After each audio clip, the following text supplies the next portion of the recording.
Hello everybody and welcome back to another Rockabilly guitar lesson, and today I want to show you how to play the first solo from A Real Gone Daddy by Howie Stange and Jim Flaherty's Caravan.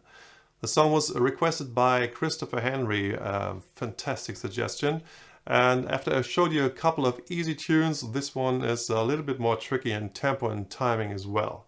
The song was released in 1957 on Gen Records, and the flip side, This Old Bomb of Mine is another great rockabilly song. And if you don't know it, please check it out. I put the link in the description below. Jim Flaherty played the lead guitar on this one, while Howie Stange provided the vocals. But he was not only a singer, he also played rhythm guitar, banjo, piano, fiddle, mandolin, whatever the band needed, he provided it for Jim Flaherty's Western Caravan. I'll show you how to play the first solo right here on YouTube, and if you want to learn the second solo as well, please consider supporting me on Patreon, where I got both solos but also the jam tracks and the tabs. I also want to mention that the bass for this jam track and also for many others was provided by the Swiss knife of rockabilly music, Pascal Ammann. He plays bass, lead guitar, rhythm guitar, drums, whatever you need. If you're looking for a great musician, please contact him. He'll be there for you. And if you haven't done yet, please subscribe to my channel so you'll never miss a lesson like this one. Here's the first solo from A Real Gone Daddy by Howie Stange and Jim Flaherty's Caravan. Real Gone Daddy is in the key of C sharp. So I use a capo here on the first fret. I'm not sure if they did it or if they tuned the guitar a half step, or if like during the process of making the record the whole recording was sped up. I don't know any of this. To make it simple, I just use a capo here on the first fret, and then in the tabs, of course, the notes correspond to the frets after the capo. So we start on the 8th fret, and the first phrase goes like this. The top two strings starting on 3 and 1 and 2 and 3.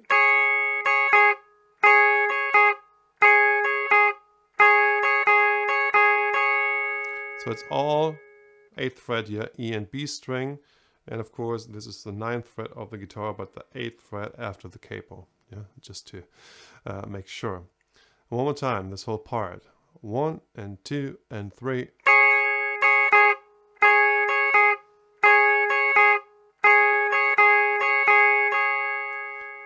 And then the next part.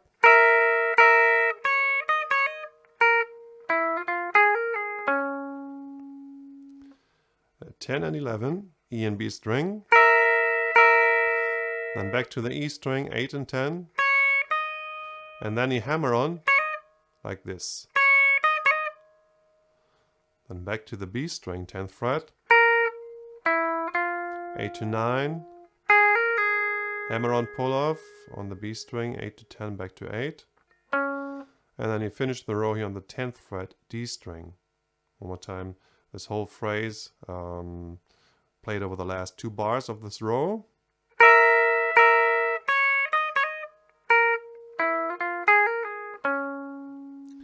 And then in the next row,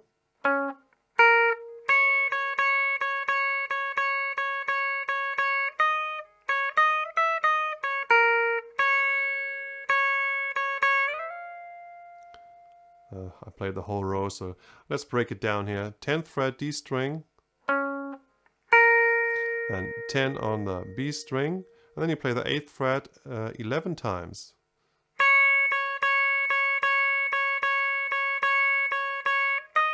Then you add your ring finger to the 10th fret, E string, then you play this phrase, starting on 8, 10, 11, and then you go back and finish this phrase on the 10th fret, a B string, and then the last part of this row, you play the 8th fret and then you slide to 12, yeah? Like this. So what we got so far is this. 1, 2, 3, 4, 1, 2, 3.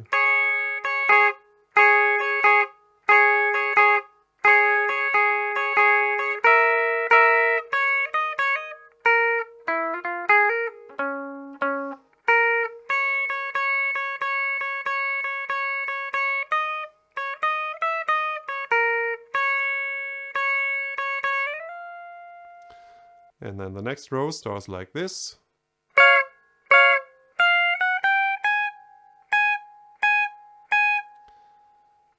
So you start on 12 and 13, and play them twice, and then you play a chromatic run from 12 to 15, and then you play 15 3 more times. And try to keep the notes short, yeah?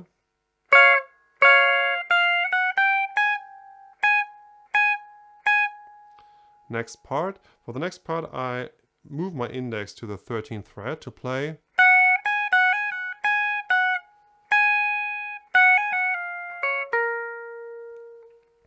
Starting on the 13th fret to 15, then a hammer on pull off, 13, 15 and back, 15 to 13,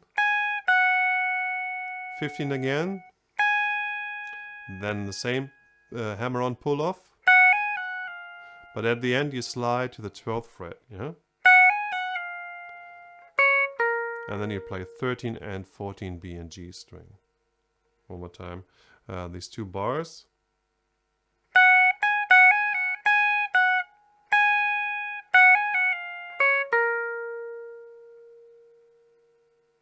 And this whole row.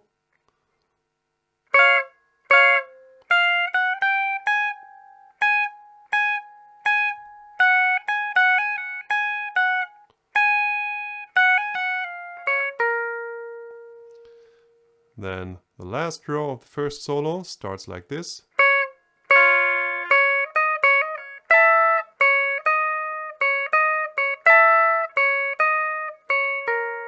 Actually, I played almost the whole row here. So 13 on the B string, short again, and then you can hear the E string. So this is why I know that they played it over the C chord. It just sounds like a C sharp, yeah. Because you can hear clearly the open E string here.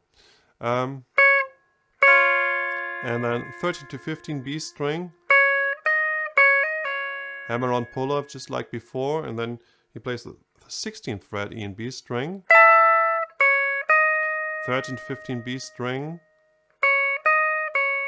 yeah, and again 13, 15, 13 on the B string. One more time this bar, back to 16, finish here on the 14th fret G string, and then it goes back to 12 and 13 to finish the first solo. 14 on the G string to 12, 13 on the D string, and then it goes back to this lick. And I'm pretty sure there are two guitars. It's nearly impossible to get from here to there. And also the start of the solo you can hear. And then going to the 8th fret, that's pretty tough, especially in the second solo and with a speed of 245 or whatever it is. Yeah. So here's the whole solo played for you at 120. So this is like half of the original speed. 1, 2, 3.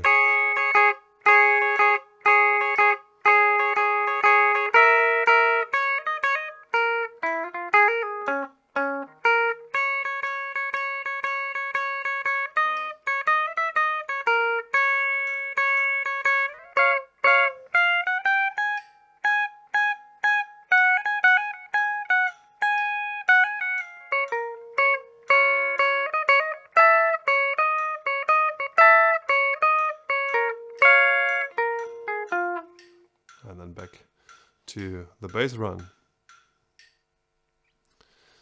And in the original, some notes are not as clear as I played them here, but I had to write something down, so I was like guessing a little bit, you know, what he was supposed to play to make it accessible to you.